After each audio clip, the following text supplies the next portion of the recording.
Hey everyone, and welcome to the channel. Today I will be doing my best to review Gardens of the Moon by Erikson, and I will say that this is probably one of the most difficult books I have ever had to review, not necessarily the most difficult book I have ever read. So I have mentioned a couple different times that this series in particular has intimidated me for a really long time because you hear about how difficult it is to read and how there's so much going on, how you're not going to understand most of what's happening and just all of these different things. And I do want to say that I disagree. Is there an absolute crazy amount of things going on in this book? Yes, absolutely. If you're not paying attention or not just kind of skim reading through this, are you going to miss a lot of important things? Yes. Are there clues scattered throughout this book that you will miss and not pick up on? Yes, absolutely. But you will also pick up on those clues and figure some of those things out along the way. I don't want to say that it is an easy book. It is definitely complex in the fact that there is a lot of things going on, and I think the way the story is told is not the normal way we are used to reading a story.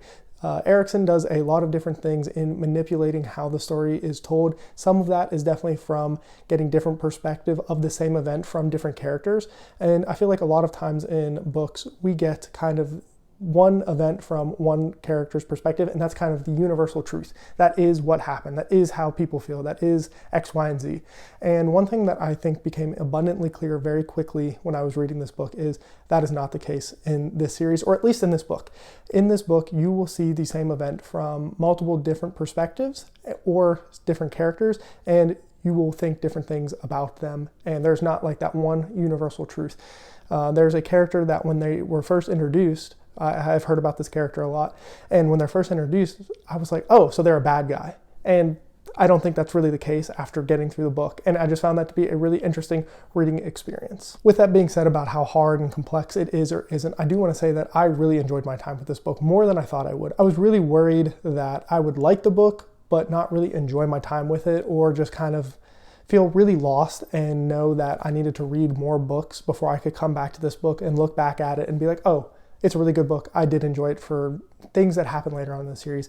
And fortunately for me, I actually really enjoyed the level of storytelling, all that complexity I kind of mentioned already, and just the plot and the characters in this book a lot. I ended up giving it 4 stars, which if I had to have predicted what I would have given it beforehand, it would have been like a 3-star. I would have expected to still like the book, but just it be more lukewarm on it. And instead, I'm very excited to move on with the series. I don't know when that will be because they are a commitment, but I'm very much looking forward to book 2. Now, let me go ahead and tell you what I think this book is about, which was a fun thing to try to do because this is not an easy book to, boil down into like a 1 or 2 quick sentence thing to tell you what it is. But this is my kind of general feeling of what this book was about. The Malazan Empire is expanding, and Gardens of the Moon mostly focuses on the campaign to conquer one city, Darujistan.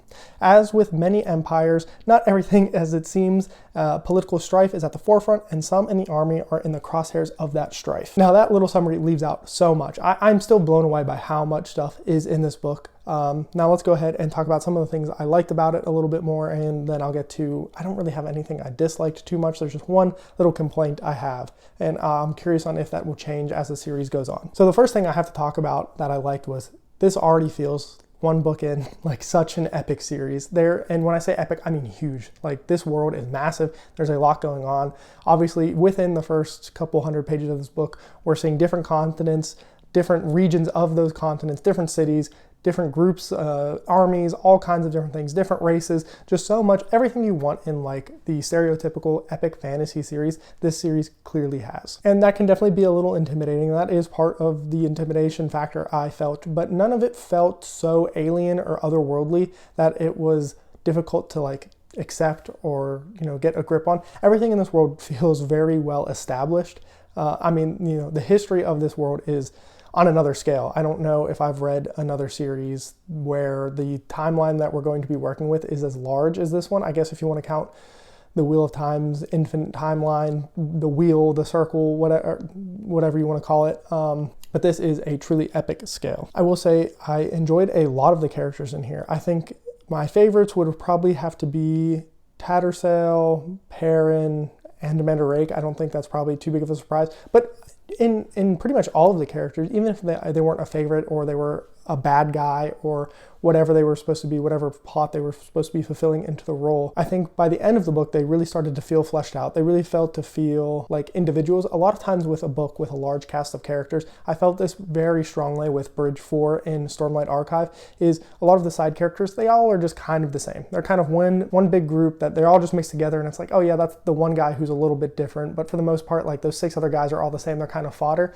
And in this book, I feel like even characters that weren't on the page all that much were still weightful, if that makes sense, where they were still a big part of the story, or they felt like they had a role to play, where they weren't just kind of meandering around and there for the sake of being there. With mentioning those characters, I also want to mention that there are some really funny like little moments in this book that I was not expecting. I expected this to be a kind of a dark, somber kind of series, and those little like interspurts of humor, while they are kind of sparse, they were funny, and they would just kind of come out of left field, and I think maybe that's part of what helped flesh out some of those characters. So I have no idea how the magic really works in this series yet. I think that's to be expected one book in, but I will say it is cool. It has fascinated me how there's all these different like levels of these warrens and how you can interact with them, and then you have the gods coming in, and that's another thing I really like. I always enjoy when gods are kind of at the forefront of a story and they're not just kind of something ethereal. They're out and about. I like when they're woven in and really a part of the story, which I think that's going to happen a lot in here. It seems like there's different levels of like, you have humans, then you have the gods, and somewhere in between you have something else. I find that to be really fascinating. As always with a series like this, I do love to see that there are consequences for actions, and I think that's something that we saw very early on in the book, where what you do matters and it might have long-lasting effects down the road or for a particular person. I really enjoy that. And the last thing I want to mention that I really enjoyed is I felt like there were clues scattered throughout this book to help you figure things out. Now, it's not handed to you on a silver platter or anything, but you very much have the ability to put some puzzle pieces together and at least make educated guesses. I won't say, I'll say it at the end of this video because I don't want to spoil anything, but I have a theory that I think it just makes too much sense to not be correct about who 2 characters are. So I will, mention that at the end of the video. I really only have one complaint coming out of this book, actually, and I'm very surprised by that. I thought I was going to have a lot more, but I will say there are some deaths in this book that felt like they weren't, I don't want to say earned, but they were just kind of like, oh, they're dead all of a sudden. And I mean, I guess that's realistic. This is a wartime, story happening and everything, but there were just a couple in particular where I was like, they're just dead now. Oh, I mean, fine, I don't, like, it works, it makes sense. I get why they either needed to die or how they died, all of those kinds of things. But in general, I don't know, it felt a little bit too easy. And maybe what's going to happen is in the next book, or next couple of books, it'll come back around and they won't be dead, and there'll be a bunch of stuff going on. But for right now, that is really my one complaint. Overall, I cannot believe how much I enjoyed this book. It was a great time. I'm glad I finally started it. I had been pushing this off for a really long time, and I'm looking forward to getting to the next book. If you have any thoughts about this book, if you want to talk to me about it, do so down in the comments. I'll definitely respond. And as always, have a good one.